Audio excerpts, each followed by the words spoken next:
Les Move to Earn vont revenir en force avec de nouveaux concepts. Oui, je pense, c'est ce qu'on est en train de voir. Tu t'attendais à gagner combien? T'as gagné combien? J'ai dû gagner 20 ou 25 euros, un truc comme ça. Ah bah c'est pas mal déjà, Ouais, 25 euros. C'est quoi qui a tué la hype d'après toi? Et est-ce que ça peut, à un certain niveau, carrément remplacer, je sais pas, un side job, un job étudiant ou des choses comme ça? Alors, remplacer un side job, non. Le compléter, oui, complètement. Hello à tous et bienvenue sur la chaîne de Carlita Crypto pour une nouvelle vidéo mythes et préjugés. Et aujourd'hui, on va s'intéresser à un sujet très intéressant, les Move to Earn. Alors, comment est-ce que vous pouvez gagner de l'argent en marchant, voire même en dormant certaines fois? C'est assez drôle et on va en parler avec un expert du domaine. Je vous présente Step in Crypto, alias Guirac, qui est venu aujourd'hui répondre à toutes nos questions. Bonjour à tous et merci pour l'invitation. Avec plaisir. Ça va? Tout Ouais, va ça bien? va. Ouais, ça va, ouais. Alors, est-ce que on va commencer, donc peut-être commençons par la base, parce que donc je dis Move to Earn, c'est un terme un peu crypto qu'on a inventé pour dire gagner de l'argent en marchand, en fait, plus ou moins. Qu'est-ce que c'est, enfin les bases du sujet, avant même de parler de mythes, c'est quoi un Move to Earn? Comment est-ce que ça marche? Si tu peux nous expliquer un peu les concepts pour ceux qui connaissent pas. Ouais, donc la base, le concept, ça a vraiment été de fournir des incentives, donc de gagner de l'argent ou de la crypto en l'occurrence, pour motiver les gens à faire du sport, à marcher dehors, donc vraiment à essayer de prendre un concept, une habitude saine et d'essayer de la transformer avec un petit peu pour motiver, puis pour aussi, parce qu'on aime tous gagner de l'argent en pratiquant l'exercice, donc voilà, via la crypto du coup. Ok, donc Move to Earn, c'est vraiment le fait de se déplacer, gagner de l'argent, ou de faire une action et de gagner de l'argent. Ouais, c'est exactement ça. Ouais. Ok, et quels sont les gros, les gros acteurs qui ont émergé? Je crois que tu bossais notamment à un moment avec Stephen. Est-ce que tu peux en parler un petit peu? Ouais, j'ai bossé 3 ans avec Stephen. Donc Stephen, ça a été le premier gros acteur, je pense, qui a un peu lancé le domaine, lancé le truc. Je pense que de base, la hype, elle venait un peu des Play to Earn qui a été lancé par Axie Infinity, où on a réalisé qu'en fait, on pouvait monétiser un peu le fait de jouer sur des jeux vidéo, tout ça. Stephen a repris un peu le même principe, mais ils l'ont appliqué justement au fait de pouvoir marcher et courir, comme on a dit, mais avec toujours en gardant cet aspect gamifié. Et à la suite de ça, ça a lancé toute une nouvelle narrative, tout ça. Et il y a plein d'autres projets aussi qui se sont lancés, on va en parler. Mais voilà, c'est vraiment Stephen qui a fait le plus parler, je pense, au début. Ouais. Qui a lancé un peu la hype. Enfin, moi, je me rappelle, du coup, c'était...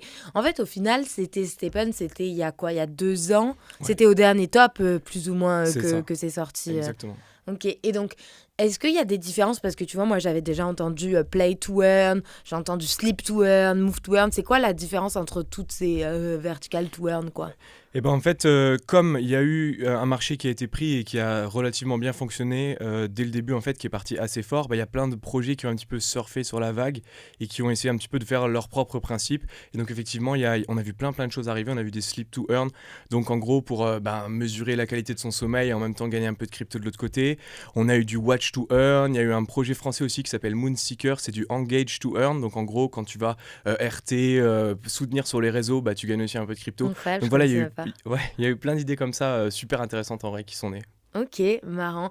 Et du coup, pourquoi est-ce que c'est toutes ces initiatives-là? Donc, tu disais le premier qui a envoyé, enfin, qui a un peu fait la hype, c'est Stephen. Mais pourquoi en gros ça a fait autant de bruit, tu vois? Pourquoi est-ce que tout le monde, parce que moi j'ai même des potes qui sont pas dans la crypto, qui ont entendu parler, tu vois, de Stephen ou d'autres initiatives où en marchand tu pouvais gagner de l'argent.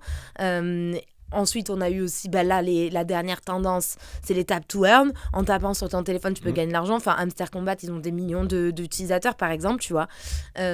C'est quoi qui fait la hype de ce truc? Tu penses c'est genre juste le fait qu'il y a quelque chose to earn et, je sais pas, l'appât du gain ou...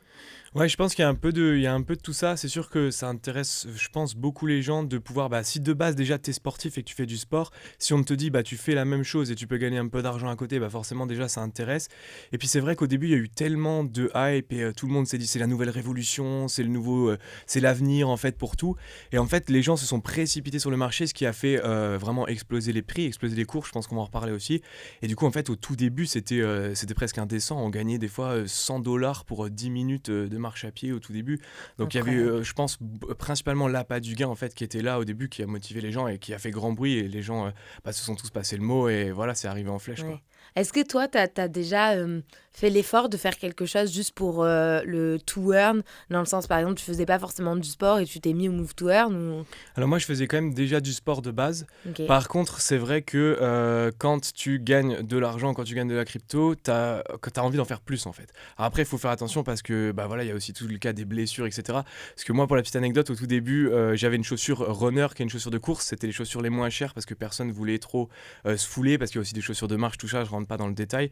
Mais du coup, j'avais acheté une runner et j'allais courir littéralement tous les jours pour gagner de l'argent. Et en fait, je faisais 45-50 minutes absolument tous les jours. Puis au bout d'un moment, je me suis pas blessé, mais je commençais vraiment à être fatigué. Et enfin voilà, faut faire attention avec ça aussi. Ouais, Quoi. donc ça, tu parlais sur Stephen. Ouais, sur Pour Stephen. expliquer, voilà, pour Mais- expliquer aux gens qui connaissent pas. Donc en fait, sur Stephen, il y avait c'était des chaussures, c'était des NFT, non, ça Ouais, c'est bien c'est ça. ça. C'était des chaussures de NFT en fonction du type de chaussures que vous aviez. Vous pouviez soit marcher, soit courir, soit faire les deux, etc. Ouais. Et ce que Stephen a fait, c'est qu'ils ont fait un truc vraiment gamifié, mais après, il y a d'autres projets Move to Earn qui ont un peu repris l'idée et qui l'ont adapté. Par exemple, ce que fait Defit, projet français aussi. Et en parlant de Defit, c'est notre partenaire du jour pour cette vidéo. Vous en avez sûrement déjà entendu parler. Il s'agit d'un Move to Earn assez connu, mais si ce n'est pas le cas, laissez-moi vous expliquer. Defit, c'est une application française Move to Earn qui vous récompense en token pour chacune des activités physiques que vous faites. Marche, course, vélo ou même natation. Et oui, vous bougez, vous gagnez des tokens. Et en plus, c'est super simple à utiliser. L'idée derrière Defit, elle est née en 2021.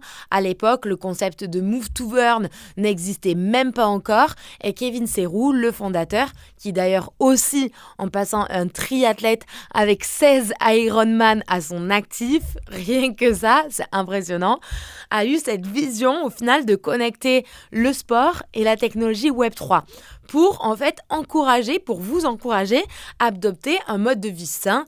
Résultat, aujourd'hui, Defit compte déjà plus de 120 000 utilisateurs actifs à travers le monde avec une communauté hyper engagée.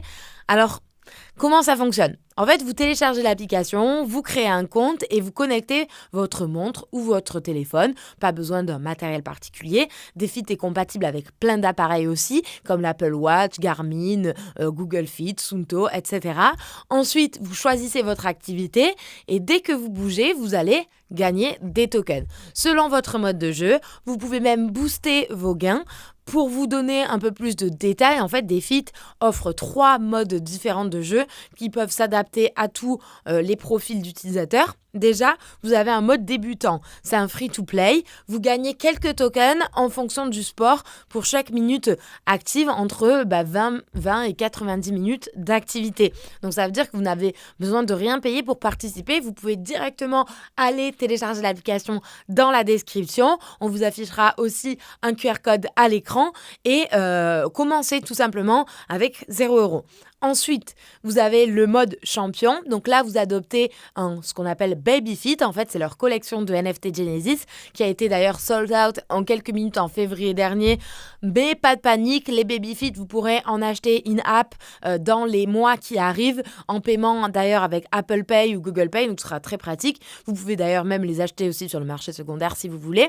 Et cela vous permet en fait d'augmenter vos gains, de booster votre énergie, de personnaliser aussi votre avatar et de le faire grandir en fait au fil de votre pratique sportive. Et enfin, vous pouvez devenir une légende à partir de 3000 tokens pour un statut bronze jusqu'à 15 000 dollars de valeur en tokens pour un statut diamant qui décuplera en fait vraiment toutes vos récompenses de base.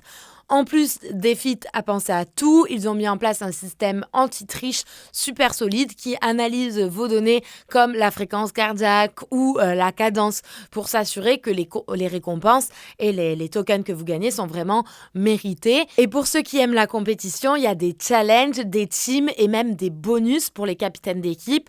C'est une manière en fait de faire du sport tout en s'amusant, mais aussi de créer du lien avec d'autres personnes dans la communauté. Et là où Defit va encore plus loin, c'est qu'ils ont une vraie vision d'avenir. Ils veulent faire de leur token une monnaie un peu digitale du sport, utilisable pour acheter des équipements et des produits en fait vraiment sportifs. Et ils bossent déjà avec plein de marques pour rendre tout ça possible. Pourquoi choisir Defit ? C'est une application française, donc on va soutenir un écosystème local. L'application, elle est facile à prendre en main. Elle offre une expérience vraiment utilisateur que je dirais simple. Vous êtes récompensé pour votre activité activité physique par une monnaie numérique, alors même que vous n'avez pas besoin d'engager forcément de l'argent.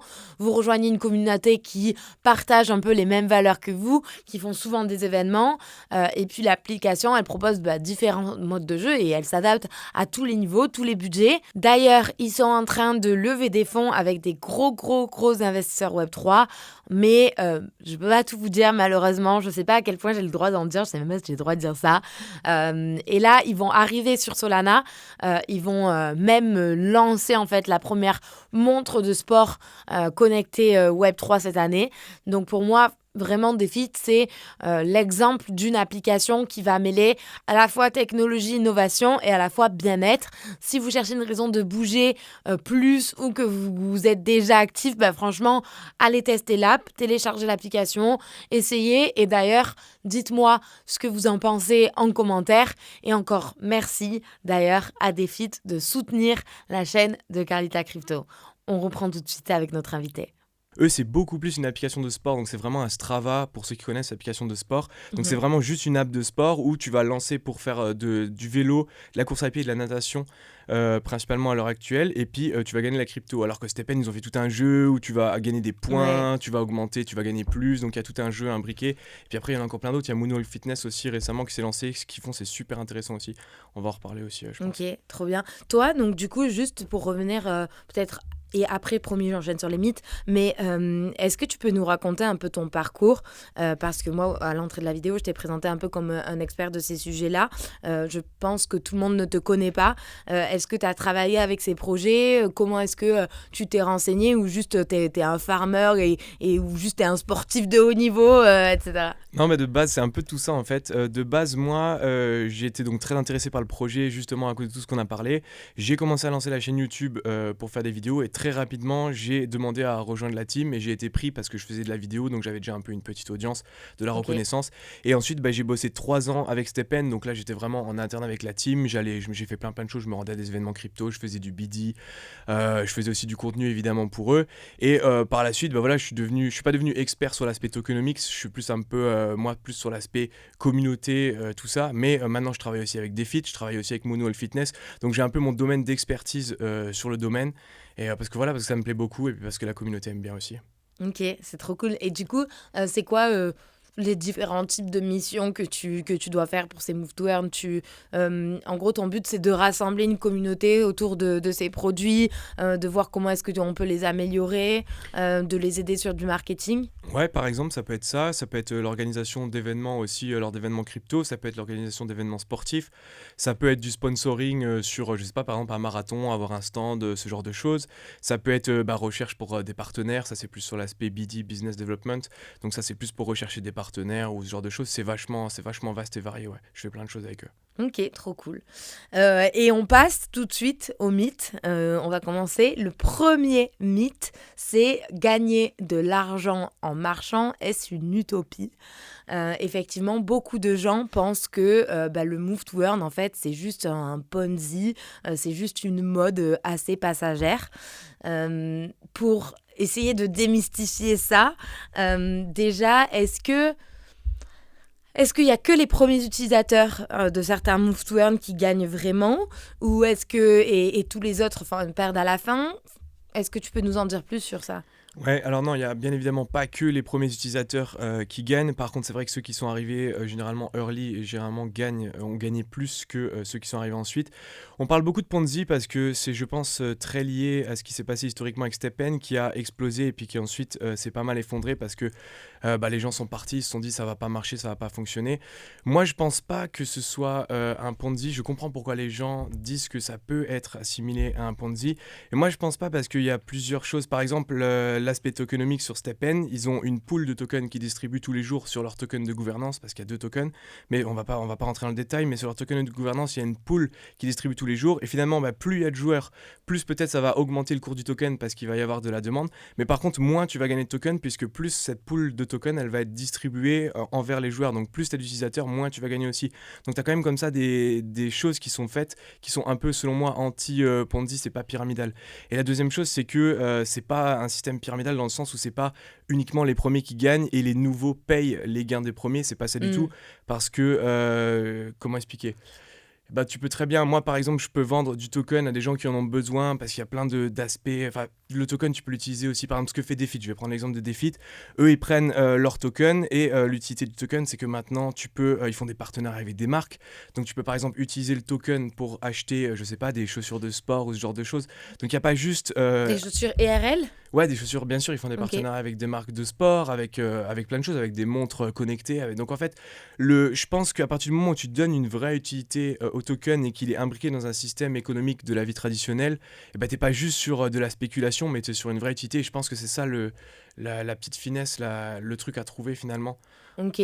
Donc, en fait, moi, ce que je pense aussi, c'est que comme toi, tu vois, les gens ont dit que c'était une arnaque, etc. Parce que en fait, c'est le cours du token Ouais. qui est monté. En fait, le produit n'a pas changé entre-temps. Donc, si vous le trouviez bon avant, il est toujours bon maintenant. Moi, c'est juste l'histoire du cours du token. Mais après, c'est aussi corrélé avec le fait que on soit rentré dans un bear market, etc. Tu vois, qui fait que les gens peuvent penser ça. Après, là où j'ai pas un doute, mais où je peux, sur lequel on peut débattre, un sujet sur lequel on peut débattre, c'est, tu vois, le fait que le cours du token soit haut, ça fait que les premiers utilisateurs de STEPN de l'époque faisaient beaucoup d'argent. Tu vois, c'est quoi le ROI d'une personne qui était sur STEPN dans les premiers, VS quelqu'un qui se mettrait sur STEPN maintenant. Ouais, alors effectivement, je pense que l'aspect tokenomics, déjà, il est très compliqué à gérer et je pense qu'il est absolument pas parfait, ça c'est clair et net. Au tout début, le ROI se faisait à une vitesse de malade. Donc ROI, pour ceux qui ne savent pas, c'est le retour sur investissement. Donc dans la plupart de ces projets, pas tous, mais dans la plupart de ces projets, il faut d'abord acheter un NFT pour pouvoir participer. Et donc, comme au début, tu engages des fonds, il va y avoir finalement une certaine période où tu vas devoir rembourser ça avant de vraiment gagner de l'argent, puisqu'au début, tu fais que de rembourser. Et donc, au tout début, c'était extrêmement rapide. C'était 2-3 semaines, peut-être un mois, où tu mettais 1000 euros, tu arrivais à faire 1000 euros en moins d'un mois. Mais on avait tous conscience que c'était pas durable et que c'était pas sain, que ça pouvait pas continuer comme ça, que c'était pas possible. Donc, on avait quand même ce truc en tête. À l'heure actuelle, en fait, ce qui s'est passé, c'est qu'il y a vraiment eu une hype extrêmement forte. Et au début, vu que le jeu se lançait, il n'y avait pas beaucoup d'actifs, donc il y avait énormément de demandes pour peu d'offres. Donc tout ça a fait aussi que ça a précipité les prix par le haut. Ensuite, il y a eu historiquement avec STEPN, je reprends l'exemple de STEPN, il y a eu le ban de la Chine. Donc les Chinois ont interdit STEPN. D'un coup, tu as 200-300 000 utilisateurs qui vendent leurs chaussures en urgence parce qu'ils n'ont plus le droit d'utiliser l'application. Donc ça, évidemment, ça a fait mouvement de panique sur le marché. Et après, il faut aussi expliquer, enfin plutôt dire que sur Solana, c'est quand même très très compliqué pendant ce bear market. Il y a eu l'affaire FTX, il y a eu Solana qui s'est effondré. À un moment, tout le monde pensait que Solana était terminé. Et ça, du coup, tous les projets qui étaient sur Solana, et il n'y a pas que STEPN, je pense à par exemple The Ice, mais il y en a plein. Ils ont énormément souffert de ça parce qu'en fait, ils ont souffert aussi de tout ce qui s'est passé autour dans l'écosystème. Donc, je pense que ça a aussi participé au fait que tout s'est, entre guillemets, effondré beaucoup plus rapidement. Malgré tout ça, là, ça fait à peu près maintenant 2 ans que ça s'est stabilisé. Donc après cette hype et après ce retracement, ça fait à peu près 2 ans que ça s'est stabilisé. Et maintenant, finalement, le cours, il bouge beaucoup moins, il est beaucoup plus stable. Il y a quand même des hausses et des baisses, bien évidemment, mais c'est beaucoup plus stable. Et ça, c'est top pour les joueurs et pour les investisseurs, parce que quand tu investis, tu n'as pas envie de faire un divisé par 2 le lendemain, quoi, normal. Ouais. Et donc, du coup, est-ce que tu penses que ça, le fait que le cours il soit beaucoup plus stable, ça fait que les revenus, du coup, sont plus durables et pérennes? Et est-ce que ça peut... à un certain niveau carrément remplacer, je sais pas, un side job, un job étudiant ou des choses comme ça? Alors, remplacer un side job, non. Le compléter, oui, complètement. En fait, ce qu'on voit dans les faits, avec STEPN, encore une fois, c'est que le ROI, depuis 2 ans, il n'a pas bougé. Donc, j'ai pas la science infuse, je sais pas si vraiment c'est périn sur le très long terme, mais en tout cas, à l'heure actuelle, depuis 2 ans, ça a l'air de fonctionner. Après que le bottom a été trouvé, c'est remonté, on va dire, à peu près à 50% au-dessus. Et après, finalement, maintenant, il y a ce prix qui est trouvé, qui est tombé. Et dès que le token baisse trop, les gens en rachètent parce qu'ils commencent à l'utiliser, parce qu'il y a des mécaniques dans le jeu, ils ont bien fait leur truc, il y a des mécaniques où tu dois dépenser du token pour... Voilà, donc tout est assez bien imbriqué, tout est bien fait. Après, il y a toujours évidemment la question de s'il n'y a plus de nouveaux joueurs qui rentrent, qu'est-ce qui se passe? Et là, bien évidemment, s'il y a 0 nouveaux joueurs qui rentrent, je pense que ça va vite s'effondrer en quelques mois ou en quelques années, ça c'est sûr et certain. Après, est-ce que ça veut dire que c'est un Ponzi? Je sais pas, parce qu'on peut faire le parallèle, par exemple, avec de l'immobilier, tu vois. Tu es dans une ville, tu achètes de l'immobilier, si demain personne veut acheter ton bien, ou si par exemple, je sais pas, il y a une catastrophe nucléaire à côté de la ville, tout le monde se barre de la ville, plus personne n'achète ton bien. S'il n'y a plus de nouveaux acheteurs, le prix s'effondre. Pourtant, est-ce que l'immobilier a un Ponzi? Pas forcément.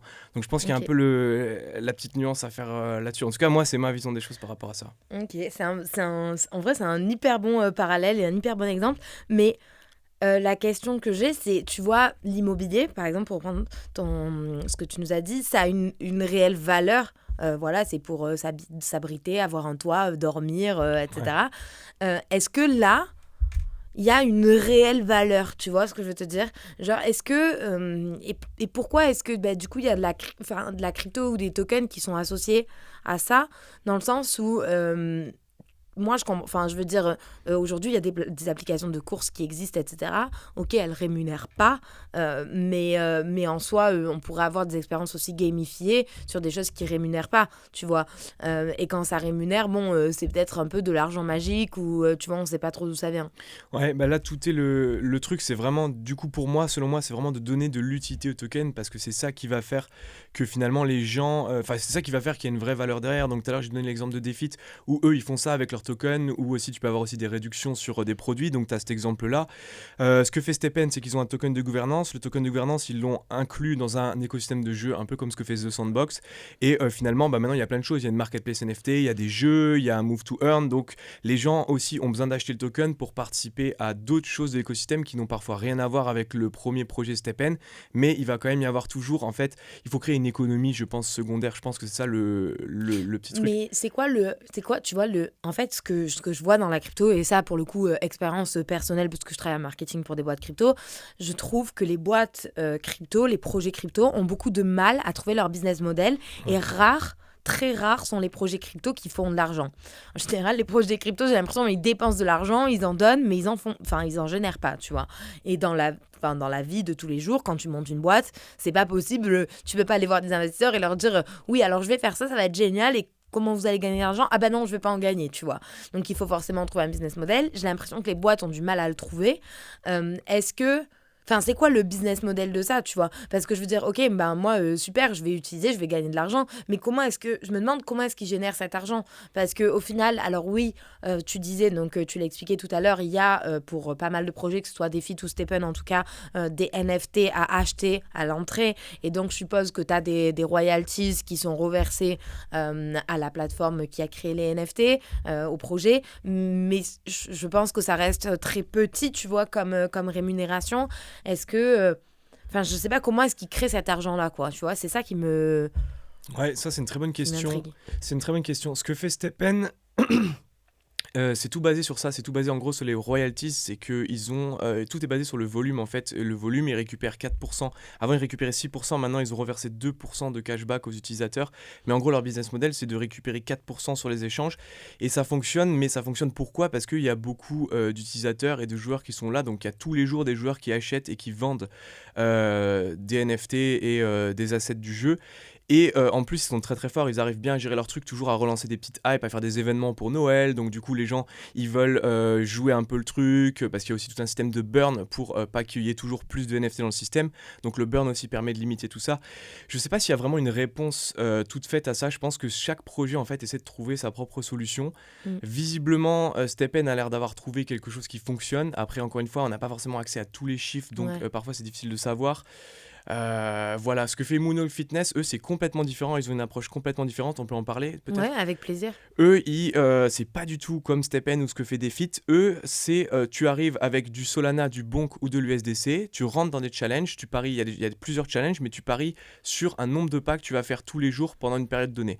On va prendre une semaine, tu vas parier un Solana que tu vas faire 5000 pas par jour, tous les jours pendant une semaine. Si à la fin de cette semaine tu réussis ton challenge, donc il y a plusieurs personnes qui rentrent dans le challenge, si à la fin de la semaine tu réussis ton challenge, tu récupères au minimum ta mise, donc ton 1 Solana, plus tu vas récupérer une partie de la mise de ceux qui n'auront pas réalisé leur challenge, qui sera redistribuée en fait à ceux qui auront réussi le challenge. Donc pour moi ça c'est ultra sain comme modèle parce qu'il n'y a pas finalement de tokens et d'argent inventé tout ça. Par contre ils vont quand même aussi sortir leurs tokens et du coup on verra ce que eux ils feront avec leur tokenomics parce qu'effectivement il y a toujours cette question là. C'est une question qui est vraiment qui est compliquée pour beaucoup de projets crypto, ça Ouais. c'est clair, ouais. Ok, c'est intéressant en fait, parce que du coup, ils mélangent un peu le marché, genre de prédictions qu'on a vu genre exploser ces derniers temps, parce que j'ai entendu genre vraiment plein de gens monter leur projet autour de ça. Polymarket a fait, enfin voilà, a ramené pas mal d'utilisateurs sur ce truc-là que je connaissais pas en fait avant cette hype. Et donc eux, ils mélangent ça et parce qu'à la fois c'est un move to earn, mais tu prédis que tu vas move pour earn, quoi, en gros. Ouais, Bref. c'est exactement ça. Oui, puis les gens, je pense que c'est plus facile aussi pour les gens extérieurs au Web3, parce que là, c'est basé uniquement sur les pas que tu fais tous les jours, alors que Stepn, c'est une application, il faut acheter un NFT, Defit, c'est pareil, il faut acheter un NFT, machin, enfin, il faut acheter du token. Mais si t'es pas dans le Web3, c'est hyper compliqué. Alors que là, les gens ils ont l'habitude de Sweatcoin, de WeWorld, ils connaissent déjà, donc ils sont dans un truc qu'ils ont l'habitude. Et je pense que ça, enfin, moi, par exemple, je onboard beaucoup plus facilement les gens avec Moonwall Fitness récemment qu'avec avant Stepn ou encore aujourd'hui, mais qu'avec Stepn ou Defit. Ok, ah, c'est marrant ça. Et comment ils vérifient toutes ces applications, toutes confondues, comment ils vérifient que tu marches vraiment? Parce que tu sais, il y a Ouais. plein de trucs. Enfin, à l'époque, je sais plus ce que c'est. En fait, j'avais un challenge au travail. Je sais plus qui avait mis ça en place, mais c'est rien à voir avec la crypto. Genre vraiment rien à voir. Mais c'était les personnes qui marchaient le plus avaient un voyage genre offert, etc. Et en fait, on avait fait ça. Et moi, j'avais trouvé une application que j'installais sur mon téléphone. Ouais. Je disais que genre je voulais faire tant de pas et ça les faisait pour moi. Et du coup genre j'étais, je sais plus, j'avais fini genre deuxième ou troisième ou quelque chose comme ça. Et en plus, le premier, je sais qu'il avait triché aussi parce qu'en fait, je crois qu'il avait Strava ou une autre appli du style. Et en gros, du coup, ça lui comptait double. Genre, Ok. ça lui comptait à la fois les pas que le téléphone comptait et à la fois les pas que l'autre application comptait vu qu'il l'avait connecté.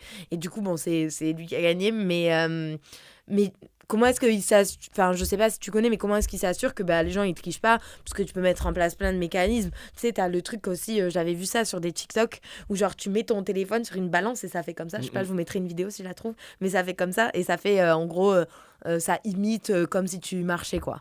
Ouais, effectivement, ça a été un très très gros problème pour ces projets-là, justement. Pour éviter ça, tu avais aussi tout le problème des multitéléphones. Donc, tu avais des gens qui marchaient avec plein de téléphones, par exemple, pour pouvoir multiplier les gains. Et en fait, ce qu'ils ont fait, c'est que chaque projet, ils ont développé, ils ont investi, ils ont développé leur propre système anti-triche. Donc, je sais pas techniquement, parce que c'est pas mon domaine, mais je sais qu'ils ont fait des systèmes qui marchent très très bien. Sur Stepn, moi, j'ai déjà un peu tout essayé pour voir si tu vas en Pour tricher. vélo, il repère. Ouais, pour essayer les limites du truc. En vélo, il repère. En trottinette électrique, il repère. Si tu bouges le téléphone, il repère. Pour l'instant, Moonwall Fitness, il n'y a rien encore par rapport à ça, mais il y a une app qui arrive là très bientôt. Donc je pense qu'ils sont aussi en train de développer quelque chose, parce que ça, effectivement, c'est un souci à devoir gérer. Ouais. Ouais. Et en vrai, c'est un peu comme, au final, c'est un peu comme l'histoire des tap to earn. Tu sais, où tu tapes là, c'est pareil. T'as plein de bots, en fait, qui te permettent de fake ça, le Mhm. fait de taper sur ton téléphone pour gagner de l'argent. Et du coup, c'est comment est-ce que tu t'assures? Et en fait, bon, tu le vois, des fois, il y a des gens qui ont ils appellent ça des fermes de tap to earn, où ils ont genre plein de téléphones comme ça, et genre avec des trucs qui font tout seul, et tout fonctionne. Et enfin, bref, je trouve ça... en vrai, je trouve ça incroyable. Ouais. Ok, donc au final, sur le mythe, genre gagner de l'argent en marchant, c'est pas une utopie. Non, absolument pas, non. C'est faisable. Il y a des gens qui l'ont déjà fait par le passé, il y a des gens qui le feront dans le futur. Ouais, tout à fait. Et surtout maintenant qu'il y a plus ces stabilités, si on revient sur Stepn, mais sur Defit, c'est pareil. Sur Moonwalk, on peut aussi avoir finalement. Sur Moonwalk, on gagne entre 1 et 2% en moyenne. Il y a 1 à 2% des gens qui ratent généralement en moyenne sur les challenges sur, je sais pas, et c'est le challenge de 300-400 personnes. Donc ça fait 1 ou 2% de rendement par semaine. Donc ramené à Ok. l'année, tu es sur du 50-100% APY. Donc évidemment, tu prends un risque parce que si tu fais pas tes pas, Ouais, tu vas. bien sûr, Voilà. mais c'est le jeu aussi. Ouais, c'est le jeu exactement. Mais c'est pas je pense que ces applications-là, c'est pas fait pour devenir riche. C'est juste des applications qui t'apportent un petit complément pour des activités que tu fais déjà de base ou si tu veux te motiver à t'y mettre. Et il faut le voir comme ça en fait. Ok, trop cool. Et du coup, sur ça, on va passer au mythe numéro 2, puisque le mythe numéro 2, c'était les move to earn sont morts, voilà, c'est complètement dead. Alors, c'est marrant, puisqu'on en parle déjà depuis quelques minutes, tu vois. Et alors, autant il y a des gens qui disent, voilà, c'était juste de la hype, et les move to earn aujourd'hui, ils sont morts, ça marche plus du tout. Et autant on voit des nouveaux projets arriver, t'en parlais, Defit, Moonwalk. Est-ce que, genre, première question, est-ce qu'il y a de la place dans l'écosystème crypto pour ce type d'application? Est-ce qu'il y a des gens qui cherchent ça? Est-ce que, tu vois, est-ce que ça peut, est-ce que ça peut avoir sa place? Ouais, ça peut complètement avoir sa place, ça c'est sûr et certain. Il y a beaucoup de gens qui cherchent ça. Et en plus, il y a beaucoup de gens qui, à l'heure actuelle, utilisent déjà des projets Move to Earn ou Move and Earn, ça dépend comment on appelle, qui cherchent aussi d'autres projets en supplément pour pouvoir aussi faire une accumulation de gains. Parce que finalement, quand tu vas faire ta course, si tu es sur une application, tu gagnes une fois, mais imaginons que tu es sur 5 applications, tu peux multiplier comme ça tes gains. Donc déjà, de base, il y a un marché, il y a une belle communauté. Moi, j'avais aussi commencé par créer la chaîne YouTube en lien avec Stephen, donc j'ai aussi créé toute une communauté, les gens ils adorent, ils sont tous fans de Move to Earn, et en fait les gens ils aiment ça, ils ont appris à apprécier ça, et c'est vrai que c'est cool, et puis tu fais des bonnes habitudes en fait, tu vas marcher, tu vas courir, des fois t'as un peu la flemme, mais tu te dis bon allez je vais aller gagner quelques dollars, donc ça motive un peu plus. Ok, c'est marrant. Ouais. Du coup, tu peux launch en même temps, que ce soit Moonwalk, Defeat et Stephen. Ouais, complètement, tu peux les faire tous en même temps. Ok, et est-ce que c'est quoi qu'il y a, parce que, enfin, je veux dire, toi, t'en parles, mais je pense que t'es une des seules personnes à m'avoir parlé du Move to Earn sur les genre derniers 6 mois. C'est quoi qui a tué la hype d'après toi? Ça, c'est une bonne question. C'est vrai que la plupart des gens croient que c'est mort. Ça, c'est complètement vrai. Ce qui est, moi, ce qui m'épatera toujours, parce que j'ai jamais arrêté. En fait, j'ai toujours continué et j'ai mes gains journaliers qui tombent. Et pour moi, c'est une réalité pour plein d'autres, pour des milliers d'autres personnes aussi. Qu'est-ce qui a tué la hype? Je pense que comme on est quand même dans un écosystème crypto où les gens ont l'habitude de gagner beaucoup d'argent via des airdrops ou tout ça, les gens s'attendent, s'ils rentrent dans un projet, ils s'attendent vraiment à avoir des gains très très importants. Et à partir du moment où les gains n'étaient plus à la hauteur des attentes des gens, je pense que c'est ça qui a un peu tué la hype. Oui, on gagne plus rien, ça sert plus à rien. Mais ce qu'il faut mettre en perspective, c'est que pendant le bear market, tout est vers le bas. Et moi, j'ai eu une attitude où je me suis dit, en fait, le but, ça va être de multiplier ces tokens. Comme ça, si ça remonte en bull run, et c'est Tu seras méga bien. Exactement. Et en fait, effectivement, en bear market, au plus bas du plus bas, on gagnait peut-être que 3 ou 5 dollars par jour, par exemple sur Stephen. Mais ce qui est quand même cool, en fait. Déjà, premièrement, ce qui est quand même super cool. Et en plus, par exemple, le Solana, à ce moment-là, il valait 15 dollars. Donc moi, par exemple, pendant un an, j'ai accumulé comme ça du Solana. J'ai accumulé 70 ou 80 sols pendant un an. Incroyable. Et aujourd'hui, ça m'a mis bien parce que tout est remonté. Donc je pense qu'il faut pas juste voir, par rapport à la hype, par rapport à l'argent, il faut pas juste voir, ouais, je vais gagner beaucoup d'argent tout de Ouais, suite. faut pas voir sur du court terme. Voilà, c'est ça, je pense. C'est vrai, c'est plus des applications un peu avec des valeurs, tu sais, travail, où tu vas les faire pendant longtemps, et c'est là où tu vas commencer à gagner au fur et à mesure du temps, quoi. Ok. Et il y a des nouvelles idées un peu pour relancer cette hype. Du coup, on a parlé, tu vois, de Moonwalk. Tu disais, en fait, au final, ils font un mix de marché prédiction et de Move to Earn, qui est une idée assez cool. Il y a d'autres initiatives comme ça que tu connais?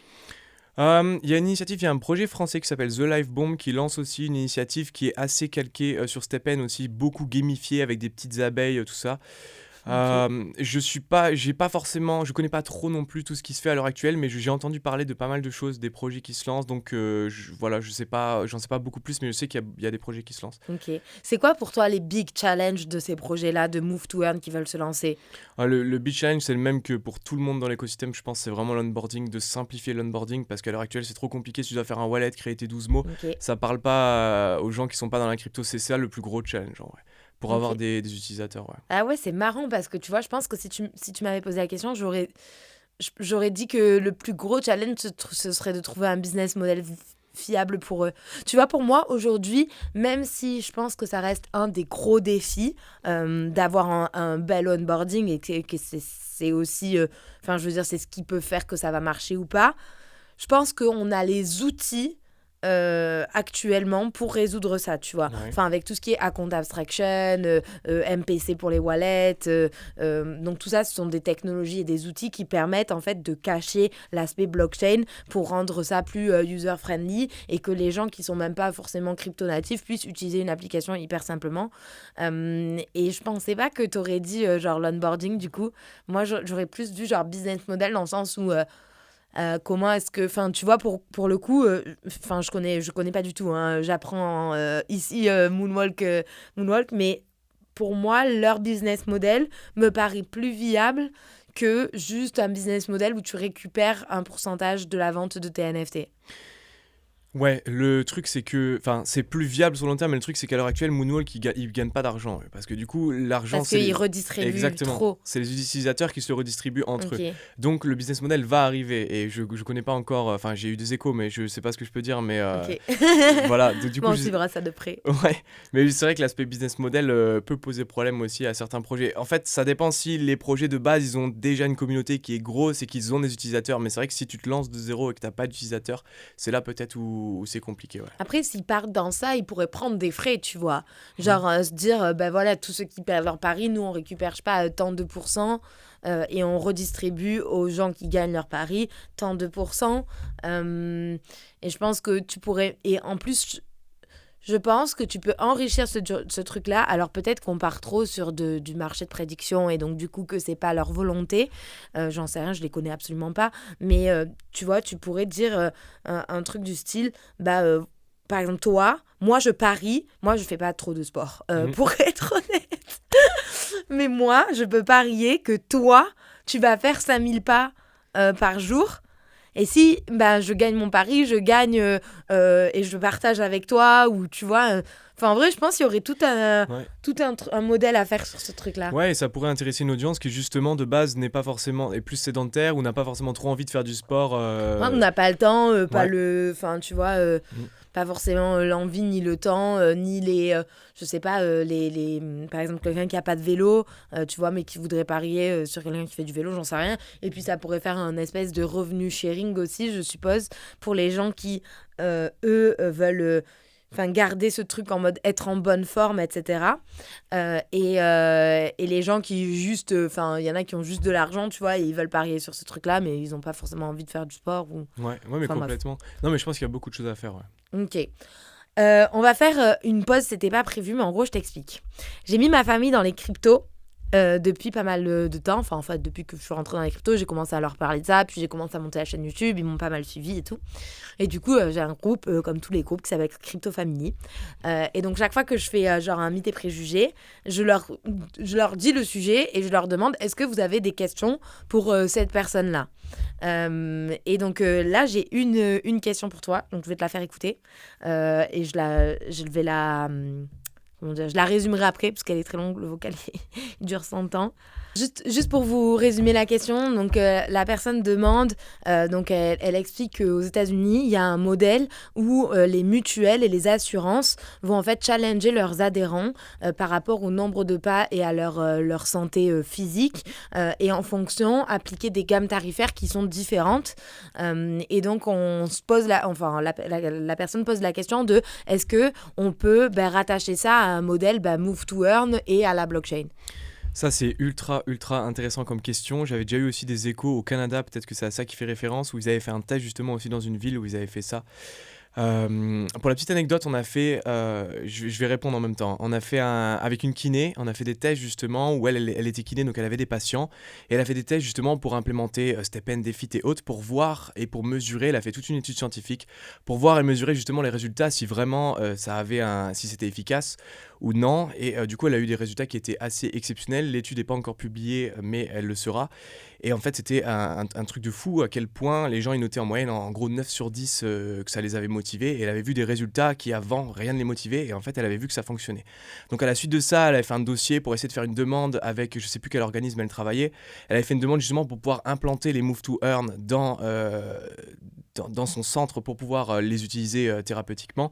Et c'était pas possible. Pourquoi ? Parce que c'est les cryptos, c'est le Web3, on connaît pas, c'est dangereux, machin. Donc je pense, pour répondre, qu'il y a vraiment quelque chose à faire de très intéressant avec ça. À l'heure actuelle, c'est encore trop early. Je pense vraiment pas qu'il y a déjà des mutuelles et des assurances qui sont sur le coup, ou alors je suis pas au courant. Mais je pense que on verra ça, ça verra le jour, peut-être dans quelques années, quand ça sera un peu plus accepté, quand les cryptos seront un peu plus démocratisés, et qu'il y aura plus encore ce truc, les cryptos c'est un scam. Voilà, là je pense que ça verra le jour. Ok. En vrai, c'est incroyable. Genre, quand tu m'as envoyé cette question-là, je trouve que c'est une super question et c'est une super remarque, tu vois.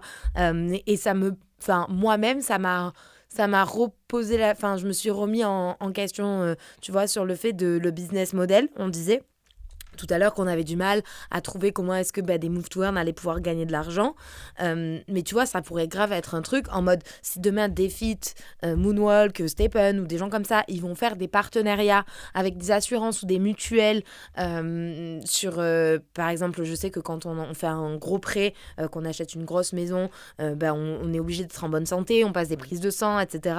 Et si à ce moment-là, on peut mesurer l'activité physique, sportive, la santé en fait d'une personne par rapport à une application en plus qui l'a motivée, tu vois, ça peut être en vrai ça peut être incroyable. La seule question que je me pose, et peut-être qu'il faudrait poser la question à un avocat directement ou un fiscaliste ou un spécialiste des data, etc., c'est est-ce que tu as le droit de tu vois, ça pose plein de questions de genre, est-ce que tu as le droit de récupérer ces données-là physiques en tant qu'assurance mutuelle?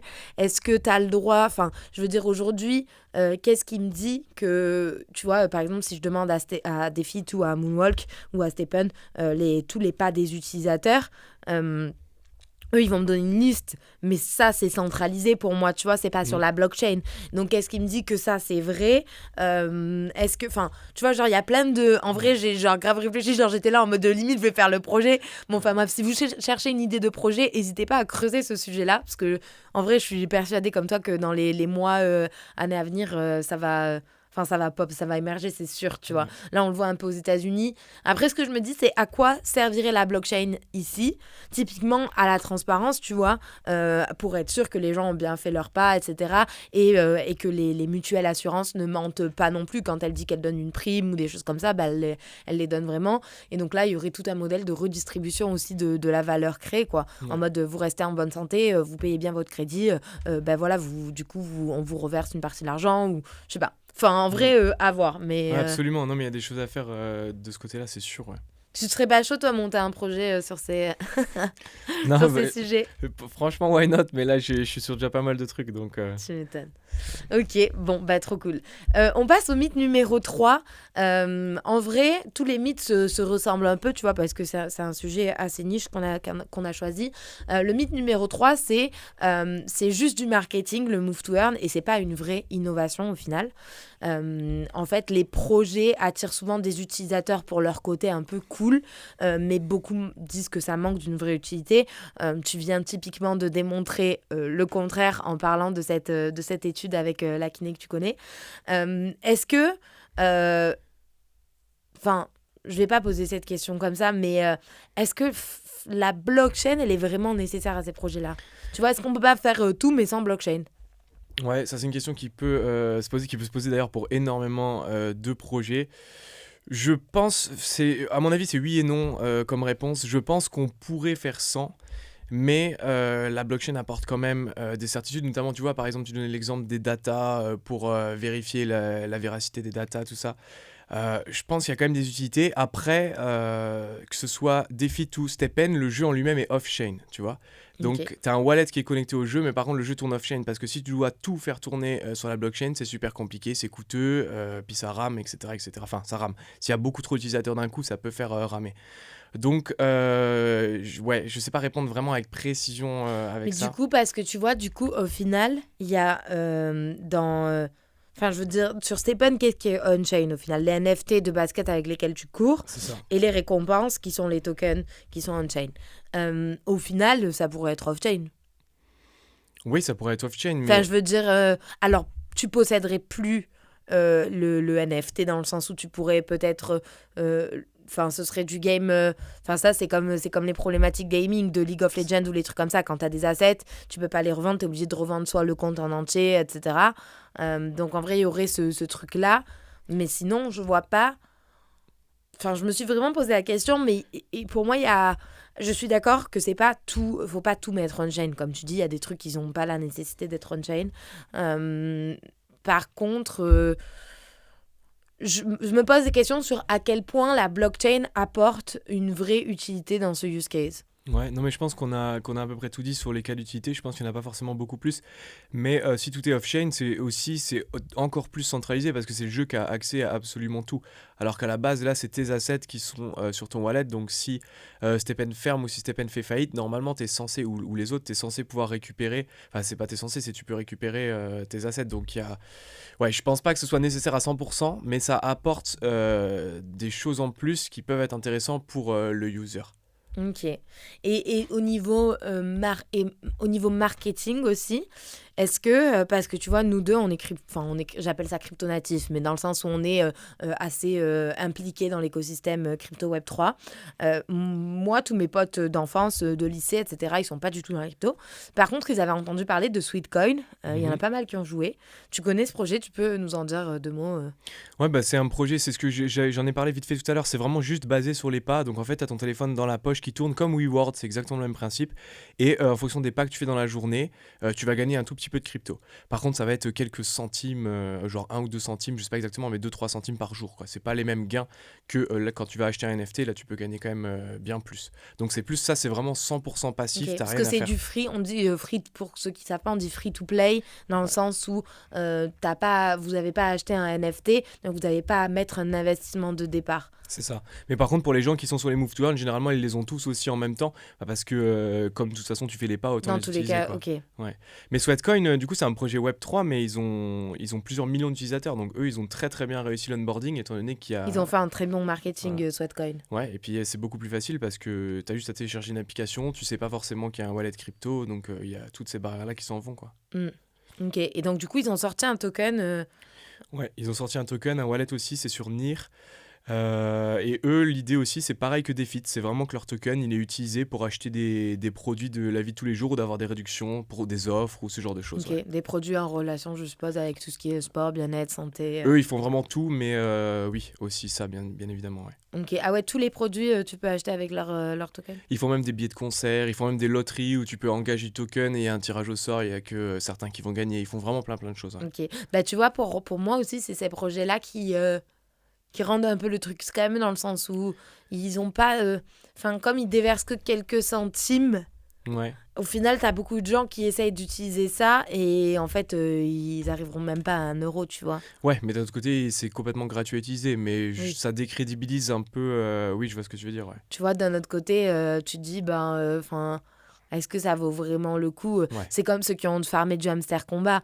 Ouais. Tu vois, moi j'ai des potes, ils ont genre vraiment, ils ont voulu, tu vois, pas des potes, pas crypto, ils ont voulu genre taper sur leur téléphone là, comme, enfin voilà, je vais pas dire des mots méchants, mais ils ont tapé sur leur téléphone toute la journée et après à la fin ils étaient là en mode ah ouais, la crypto c'est trop nul, j'ai eu que 2 dollars. Bah oui, mais mec, tu vas sur un projet où t'as pas de barrière à l'entrée, où il y a 3 millions d'users, tu vois, tu te renseignes pas. Ouais. Donc en vrai, difficile de reprocher ça. Enfin, voilà. Tout le monde fait un peu l'amalgame entre Ouais, tous c'est les ça. projets, tu vois. Ouais, les gens qui connaissent pas, ils voient, c'est sûr, ils font l'amalgame projet crypto, oui, ça marche Ok. pas, ouais. Mm. Ouais, mais après, il y a la question aussi de à combien tu t'attendais de gagner en tapant sur ton téléphone. Enfin, moi, je suis le premier concerné aussi parce que j'ai participé, j'ai même fait du contenu dessus.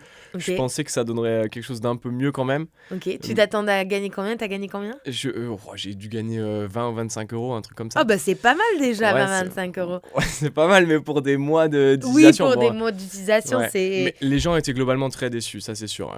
Ouais. Ouais. On a la chance aujourd'hui parce que Guirac, alias Step in Crypto, nous offre un giveaway. Enfin, vous offre un giveaway. Donc pour ça, vous suffit d'aller sur le Twitter de Carlita Crypto et puis vous verrez un post épinglé avec cette vidéo et le giveaway. Voilà, comme d'hab, petites actions à faire, like RT. N'hésitez pas à envoyer cette vidéo à vos amis et encore merci pour ce giveaway.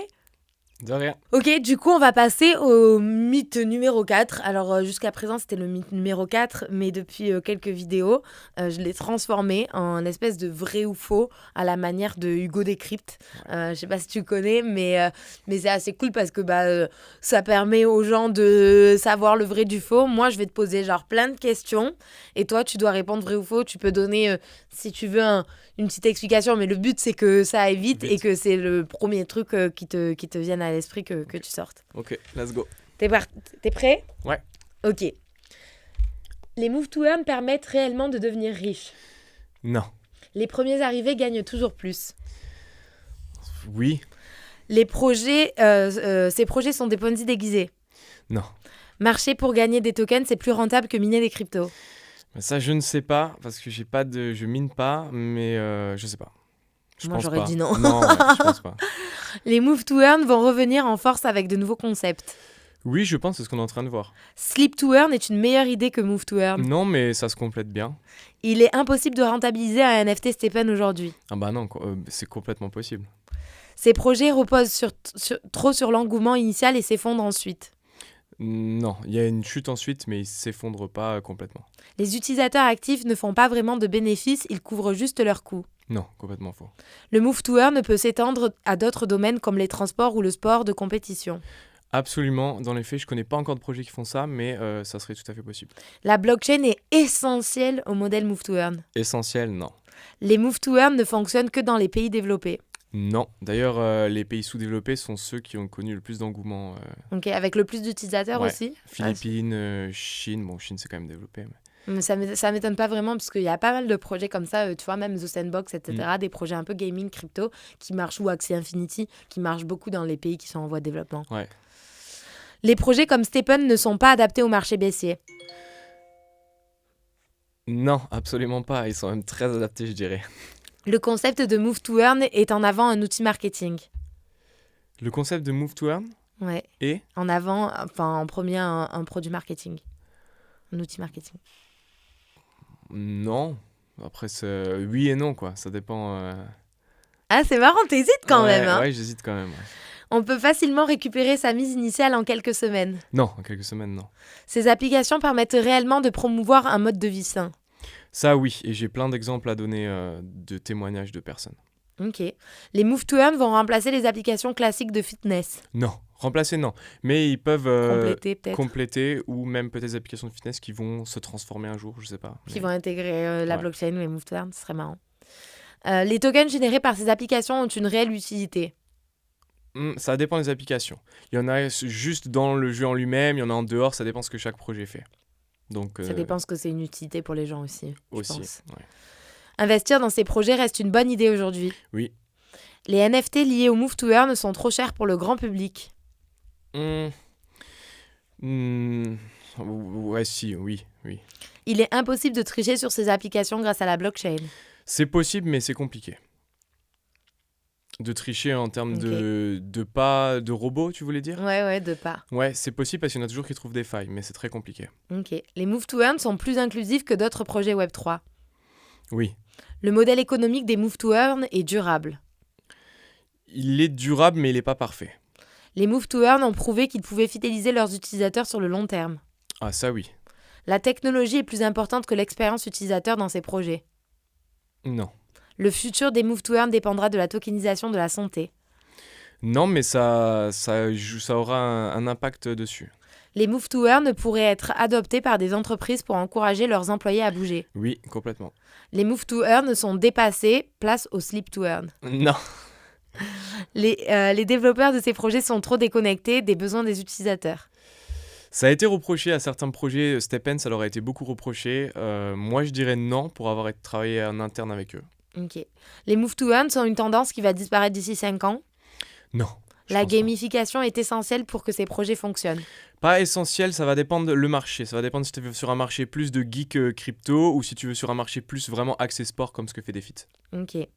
Ces projets peuvent fonctionner même sans l'utilisation de la blockchain. Bah oui, Les Move to Earn pourraient avoir un impact positif sur la santé publique. oui, Les nouvelles générations adopteront massivement ces applications. oui. La volatilité des tokens tue l'intérêt des utilisateurs. Ça oui, quand c'est trop volatile, oui.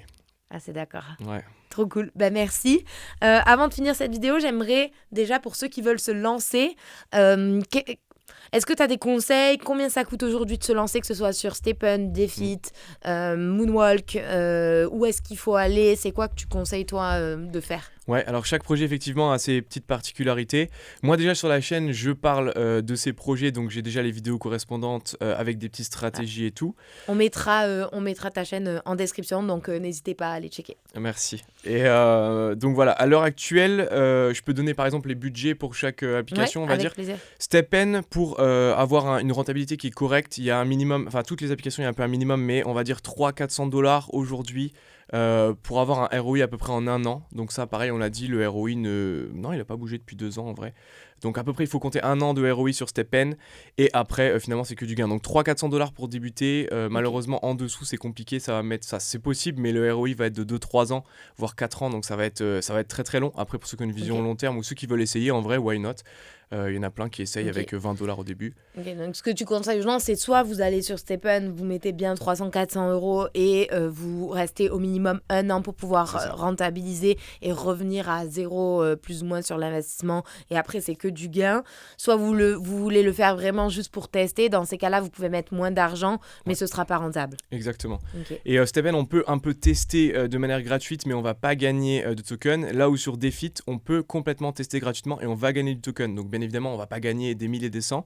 Mais par contre, on peut tester Defit gratuitement. Et Defit, il y a $350, il y a plusieurs paliers en fait de tokens, et plus tu passes un palier supérieur, plus tu vas gagner de crypto aussi lors de tes courses. Mais l'aspect qu'on puisse utiliser Defit complètement gratuitement, ça je trouve que c'est génial pour les utilisateurs parce qu'ils n'ont pas besoin de s'engager financièrement, déjà pour voir si l'application leur plaît, tout ça. Donc ça, moi j'aime beaucoup. Donc point fort à ils Defit ont, pour ça. ils ont un modèle en gros free to earn, donc en gros tu arrives sur l'application, tu la télécharges, après tu fais tes courses et tu gagnes du token. C'est ça. Et tu gagnes combien en moyenne? En moyenne, quand tu... Je sais pas s'il y a une moyenne, je sais pas si non, ça il n'y a existe pas vraiment vraiment. de moyenne, mais tu vas gagner, je sais pas, peut-être 10 centimes ou 15 centimes par activité sportive. Mais ça va dépendre de la longueur de l'activité, de quelle activité aussi. Ok. Mais c'est à peu près ça, ouais. Et sur du Stephen, Sur du une Stephen, fois que tu as un investissement approximatif de $300-400, 300-400$, tu vas gagner peut-être $2 par jour, quelque chose comme ça. ok. Pour que ça fasse à peu près divisé en un an. Donc oui, c'est à peu près ça, entre $2, $2,50$, Ok. je pense. Ok, donc un peu plus, mais avec du coup un investissement plus que Defit, mais du coup il faut un plus gros investissement initial. Et sachant que sur Defit, il y a aussi ces choses-là d'investissement où tu vas gagner plus. Par contre, Ok. le ROI est un poil plus long sur Defit. Mais moi, je trouve que ça vaut clairement le coup quand même parce que Defit, le token est encore peu capitalisé. Donc, on peut aussi s'attendre à ce qu'il se développe et qu'il grossisse. Alors Ok. après, on ne sait pas, on verra bien. Ouais, tu joues aussi un peu sur la spéculation Un du petit token. peu, exactement, ouais. Bah, après, tu peux faire ça aussi sur Stephen ou sur Moonwalk. Enfin, Moonwalk, il n'y a pas de token. Dernier projet, du coup, je dis juste Moonwalk. Moonwalk complètement gratuit à utiliser, mais non, parce qu'il faut mettre de l'argent pour parier sur les challenges. Ah oui, Donc, c'est vrai. voilà, il n'y a pas de coût d'entrée, mais en fait, si, il faut loquer en fait, des Il fonds. faut loquer des Voilà. fonds. Ok. Et si tu perds ton challenge, tu vas perdre une partie. Donc comment ça fonctionne? Un challenge de 7 jours, tu rates un jour sur les 7, tu perds 1/7 de ta mise. Et par contre, si tu fais les 7 jours, là tu récupères au minimum ta mise, plus Plus voilà, on les l'a dit. bonus C'est ça. qu'ils redistribuent. Et Donc en fait, ça c'est. En vrai, ce modèle-là, il est pas mal. Juste, il faut avoir de l'argent de départ, entre c'est guillemets. ça. Mais une fois que. Enfin, après, tu mises et par contre, du coup, ton ROI, entre guillemets, il est beaucoup plus rapide, étant donné que si tu tiens ton pari, ben, en une semaine, tu as rentabilisé. C'est ça. Exactement. Et Moonwalk, c'est... alors, pour ceux qui veulent essayer, ils peuvent mettre par exemple 10 USDC. Il y a des challenges à 10 USDC, il y a même des challenges gratuits pour juste aller essayer, voir le fonctionnement. Mais tu peux aussi multiplier les challenges. Moi, j'en fais par exemple 20 ou 30 d'un coup, en fait. Comme ça, tu multiplies le gain. Après, il faut faire attention parce que t'en perds 1, t'en perds 20 d'un coup. Donc, tu perds aussi beaucoup plus vite. Ok, Mais parce que du coup, ça marche comment? Tu fais quoi comme challenge? C'est tous les mêmes? Non, justement, ils sont tous différents. Tu as des nombres de pas différents et tu as une durée différente. Tu as les challenges de 2-3 jours, d'une semaine, et ils sont là jusqu'à un mois. Donc, tu as les challenges d'un mois. Les 1 mois, ils sont plus difficiles, donc tu gagnes plus. Mais il faut arriver à être régulier sur le mois. Tu as les challenges à 20 000 pas par mois. Ça, je les fais pas seul à moi, je suis pas assez chaud. Ok. Mais ouais, faut y aller, quoi. Et petit alpha aussi par rapport à Moonwalk Fitness, il y a un token qui arrive Q1, je pense, 2025. Alpha airdrop, Voilà. alerte. Donc ouais, pour ceux qui utilisent en early, ils auront forcément une petite partie du airdrop. Je dis pas qu'ils... Une Voilà. petite alloc ou Une quelque chose petite comme alloc, ça. exactement. Ok. Bon, ben on va se renseigner sur ces sujets-là. C'est laquelle si tu devais en choisir qu'une qui devait rester, tu choisirais laquelle?